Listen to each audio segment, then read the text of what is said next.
This week on Relic Radio Science Fiction, we'll hear from 2000 Plus, a mutual series that aired from March of 1950 to January of 1952.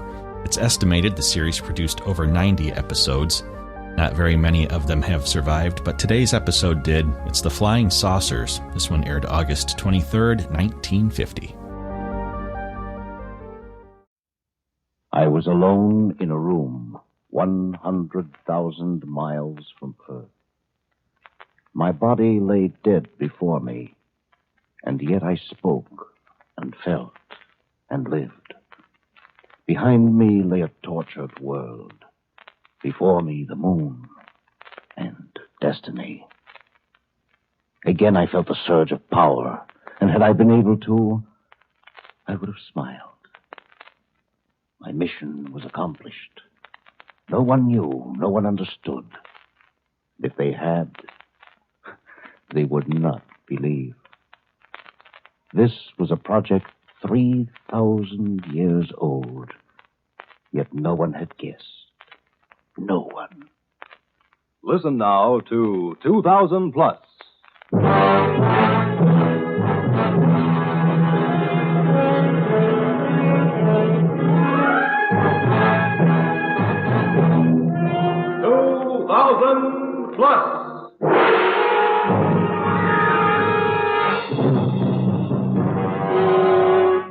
Adventures into the world of tomorrow. Science fiction stories from the years beyond 2000 A.D.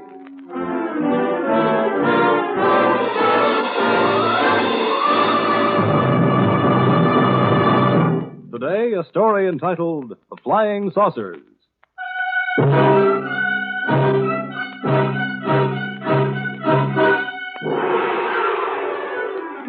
It is the year 2000 plus 12.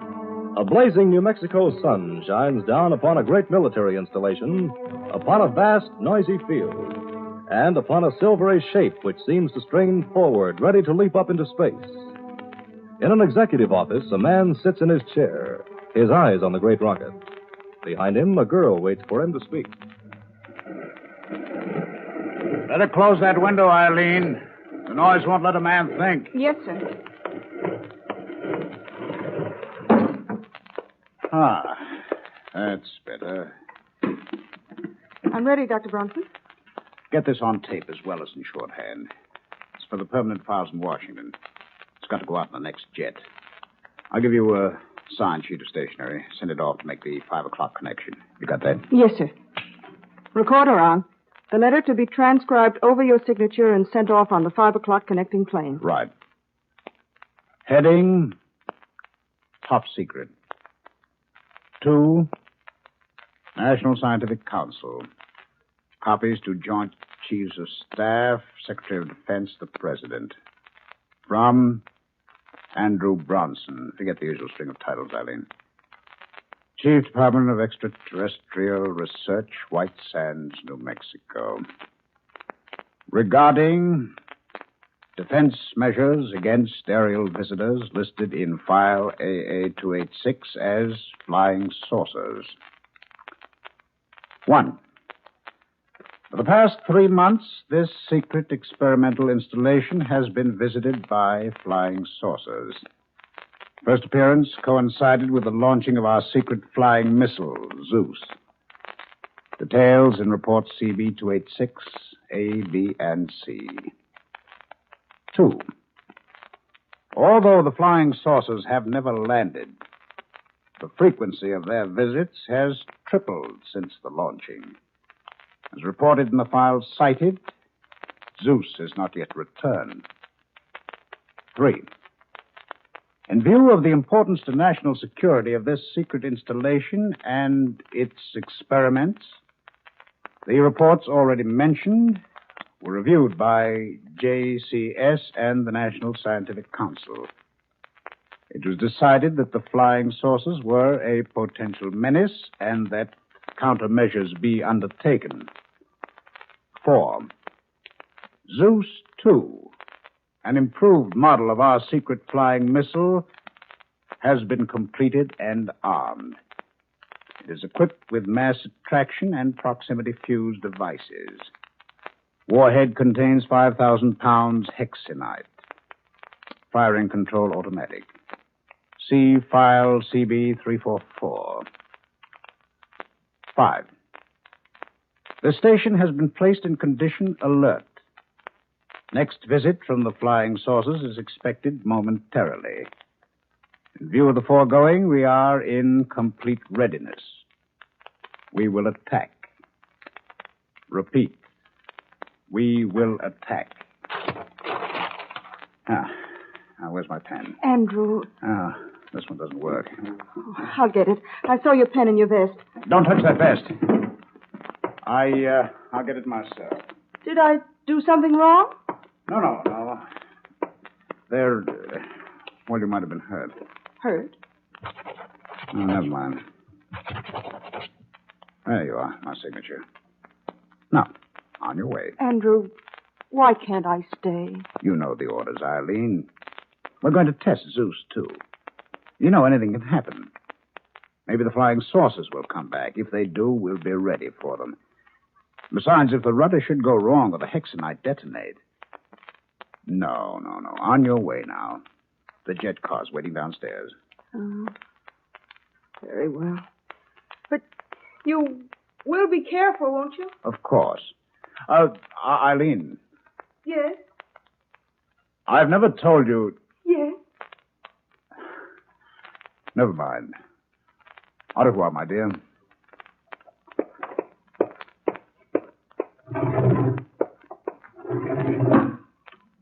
Au revoir, my darling.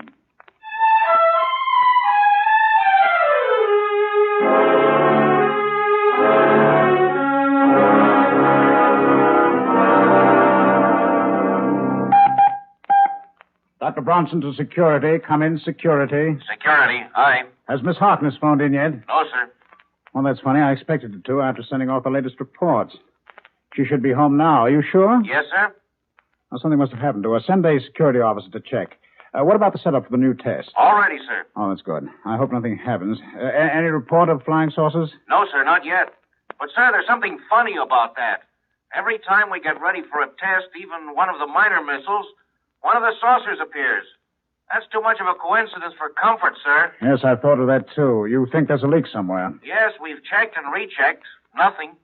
But there's no doubt that someone's passing out information. I see. Of course, we'll keep on checking. Whoever is responsible... Dr. Bronson. Radar control to Dr. Bronson. Bronson here. What is it? Flying saucer detected and registered.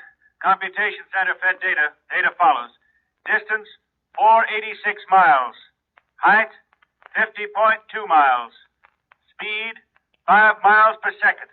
Estimated time of arrival at contact point, 1 minute, 58 seconds from now. Over. 1:58. Right. Alert fire control. Fire control alerted, sir. But when may we expect you? In 30 seconds. Over and off. Are you still on security? Aye, sir. Clear the field. Field already cleared. I've just sent emergency red signal. We're waiting in control, sir. Very well. I'm coming down right now. Over and off.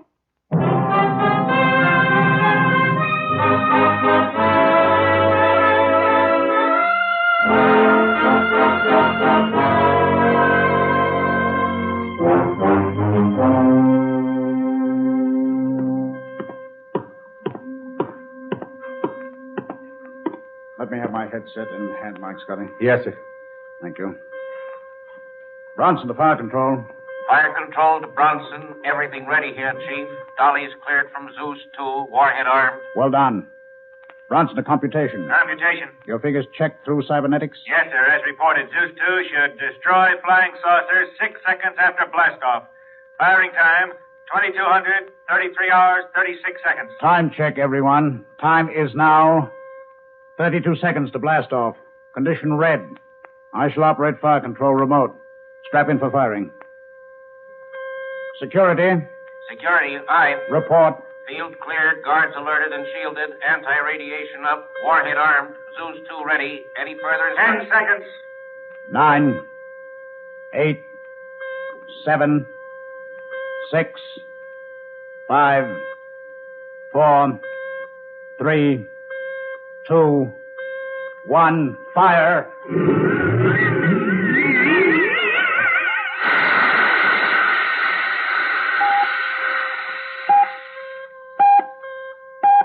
Get a bearing on that trajectory computation. Trajectory established and being fed EMAC. Trajectory correct, sir. Parabolic sound reflectors receiving.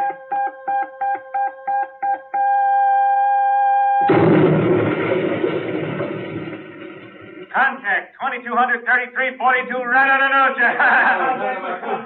Good work, everyone. Security. Condition green. Well, boys, now to wait till someone phones in where the pieces fell. And then maybe we'll be finally knowing what the flying saucers are.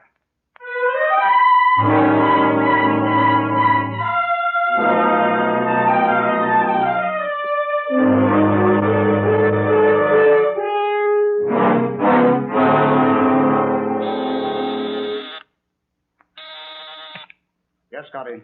Has security located Eileen Harkness? No, sir, not yet. Captain McDonald is here, sir. He has a man with him, says you should see him immediately. Well, all right, bring him in.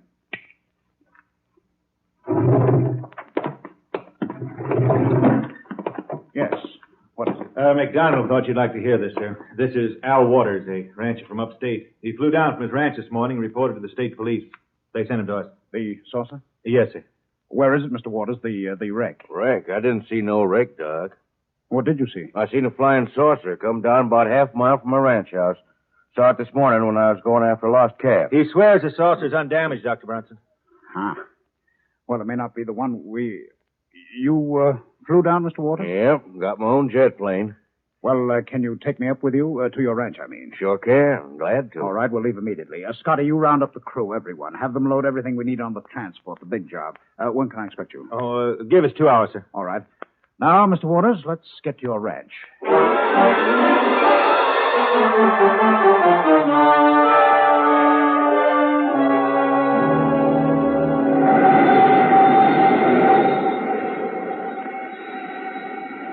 There's the flying saucer, Doc. Where? You see them 2 peaks? That plateau between them, you see it? There, now the sun's hit it. It is undamaged. I'm putting her down. Did you see any signs of life? Anything moving? No, sir. Of course, I didn't get too close. I was might leery the thing. I understand. It's just as well you didn't. Hey, wait till she stopped rolling, Doc. Sure are excited, ain't you? I'm afraid so. Even scientists get excited sometimes. Yeah. Sure is big, ain't she? Yes. Must be over 300 feet in diameter. Now, there's an airlock. Hey, you ain't going in. Was that round door open when you first saw this? I don't know. I don't remember. If you're going in, Doc, I'm going with you. Well, thank you. It'll be safer. There's 2 of us. You got a gun? No. I'm glad I got mine then. Never can tell what you'll bump into. Don't you think you ought to wait for the rest of your gang? I can't. I've got to see what's in there. Okay. Watch your head. Right. The inner door is still closed. Let's hope it'll open. That will. Look at that. Sure looks complicated, don't it? This must be the control room. I can't wait to inspect Ain't that another door over there? Yes. You'd better stay here. Don't touch anything. I'll see if there's anyone still aboard. Okay, Doc. Keep your eyes open. A larger room. This must be the crew's quarters. There's no one here. Let's... What's that? I felt giddy for a second. Well, I'll take a look through it. Eileen. Eileen, wake up. Wake up. Unconscious. Eileen. Still unconscious. How did she get here? I've got to get a doctor.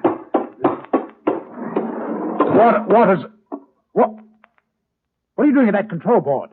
If you look through the porthole, Dr. Bronson, you'll notice that we're miles up. We're still accelerating. We would have been higher if I hadn't to take such care with my takeoff. What, is you crazy? Who are you? What are you taking me? Us? You were right when you guessed that this is not the saucer you destroyed. It isn't. You were wrong when you said there was no crew on board. There is. You see, I am the crew. You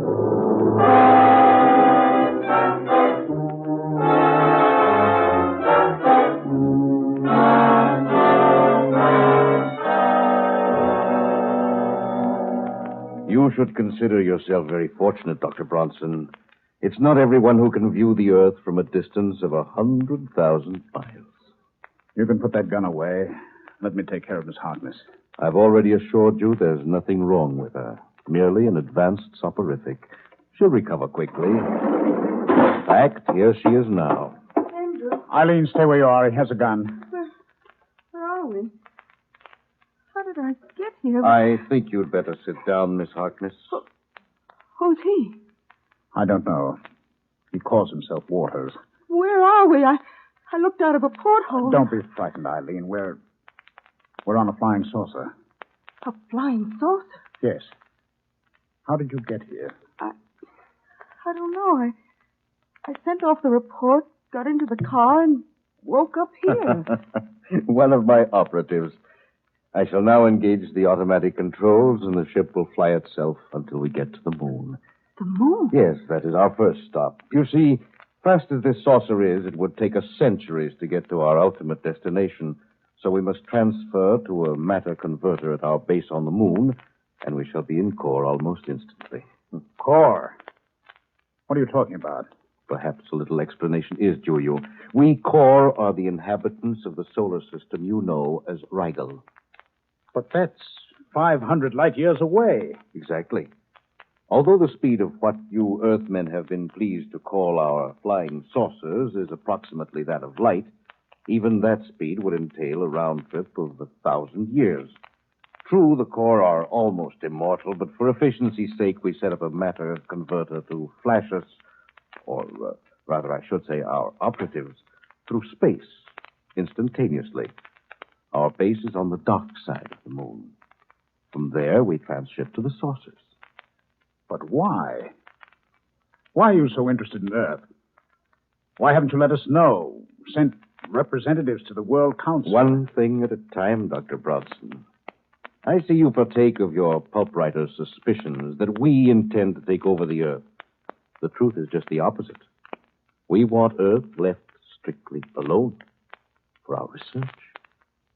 How can we believe that? The truth is self-explanatory. We've been visiting the Earth for over 3,000 years. 3,000 years? Yes, Miss Harkness. But why? For what reason? A very simple reason.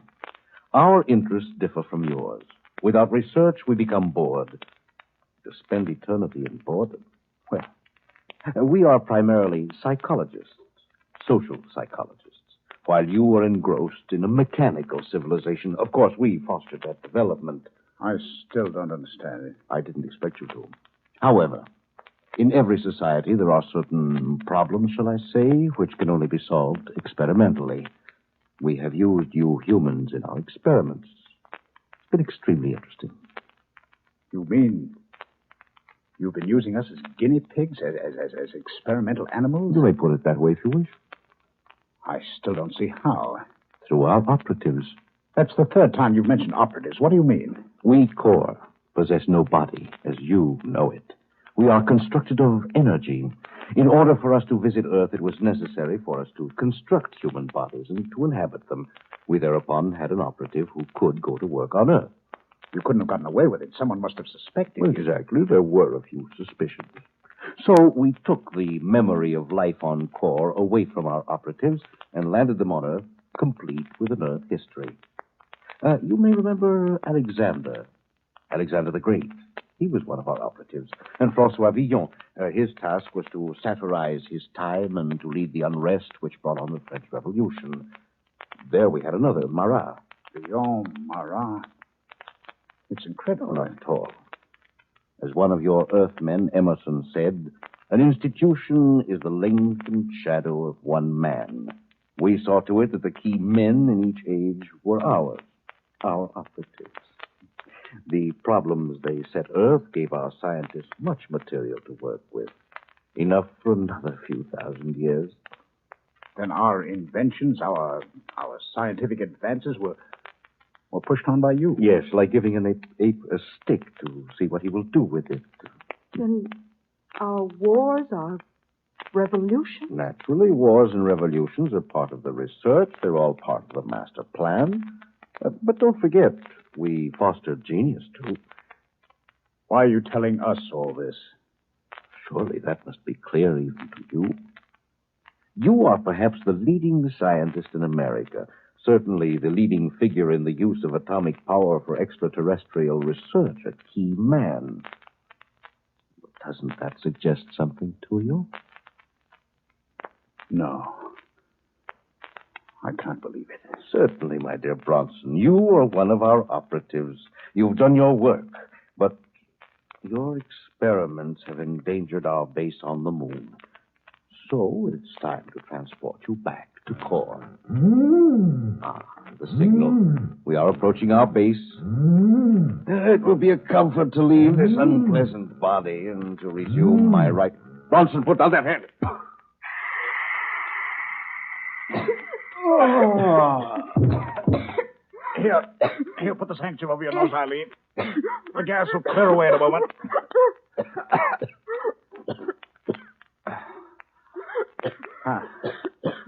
I think it's all right now. The full force was directed at this core. Oh, what was it? I had a gas pen in my vest, an idea which was originated after some of our scientists were kidnapped by the Eastern Alliance. I never thought I'd have to use it on something like this. Is he dead? No, merely unconscious for a few minutes. The gas is harmless. See if you can find something to put around his hands and feet while I see if I can operate the controls. We've got to get back to Earth. All right, Andrew. They won't believe our story, but they'll have to believe the ship.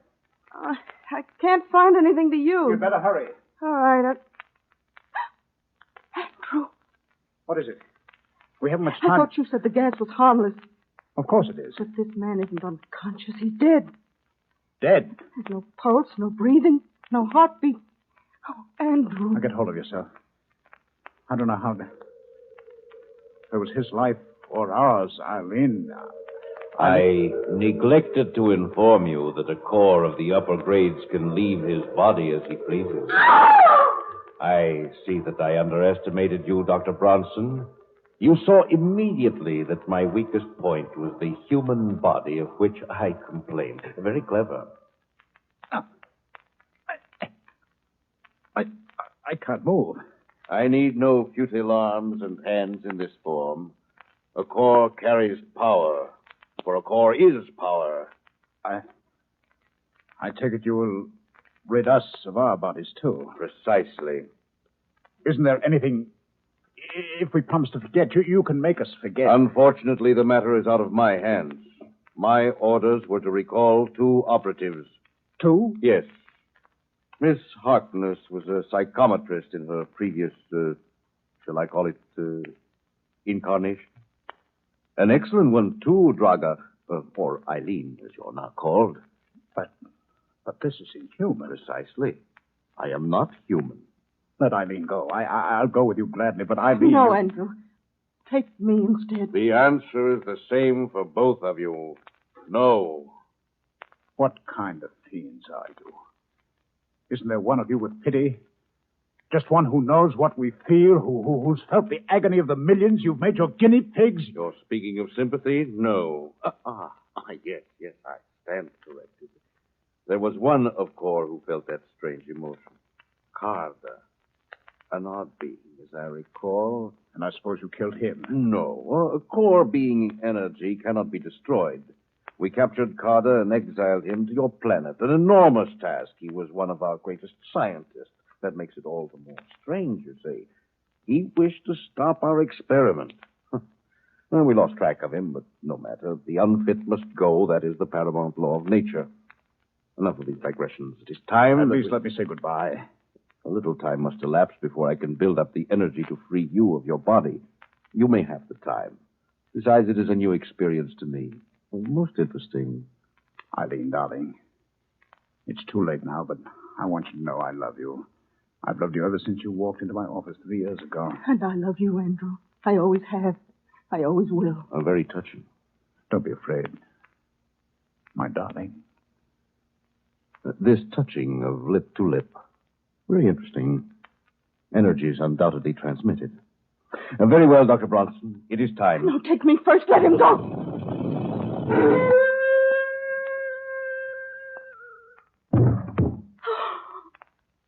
Andrew. Your emotion is senseless. I'm merely returning the two of you to your true being. Oh, Andrew. My darling. My darling. So this is your odd emotion called love? This should make an interesting report. A minor report, it is true. But...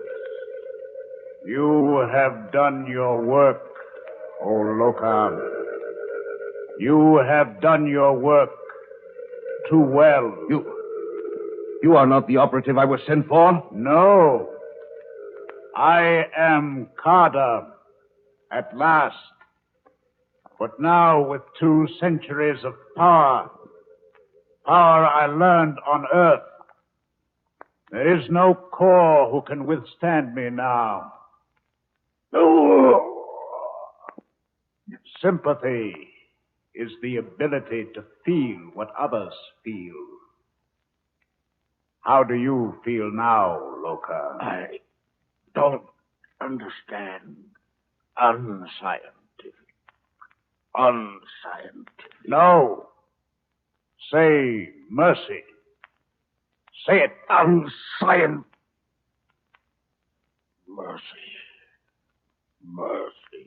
There shall be changes on Core.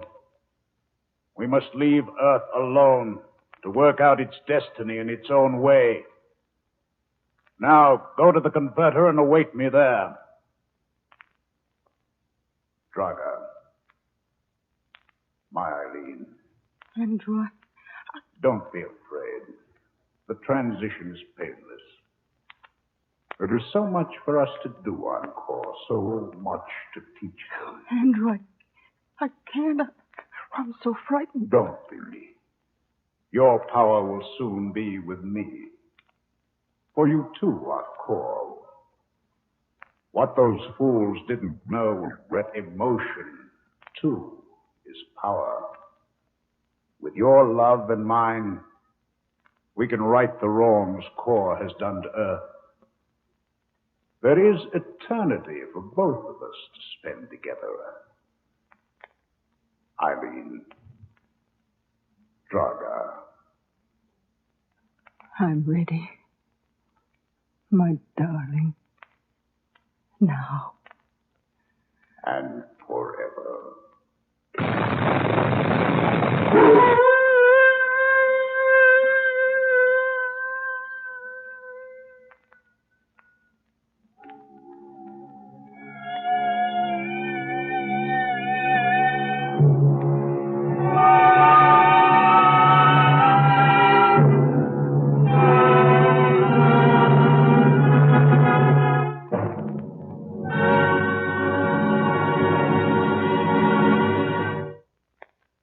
Next week on 2000 Plus, another dramatic story of unbelievable adventure. The story of a world of the past locked in the world of tomorrow. Time out of hand. Be sure to listen. 2000 Plus is produced and directed by Dreyer and Olson Productions Incorporated. In today's production, Ralph Bell portrayed Dr. Bronson, Louis Van Ruten was Waters, Bryna Rayburn was Eileen, Ken Williams was Scotty. The script was written by Pierre Gerson. The orchestra was conducted by Emerson Buckley, music composed by Elliot Jacoby, sound Walt Shaver and Adrian Penner, engineer Martin Enghauser. This is Ken Marvin speaking.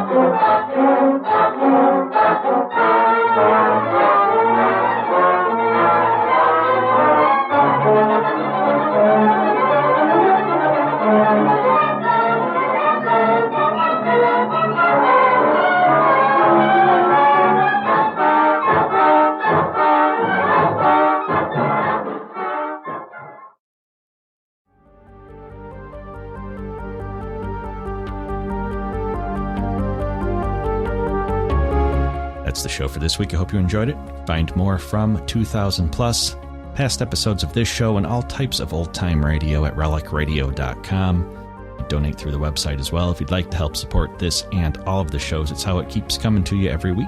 Thanks to those who have helped out. Thanks for joining me today. Be back next Monday with a story from CBS Radio Mystery Theater on another episode of Relic Radio Science Fiction.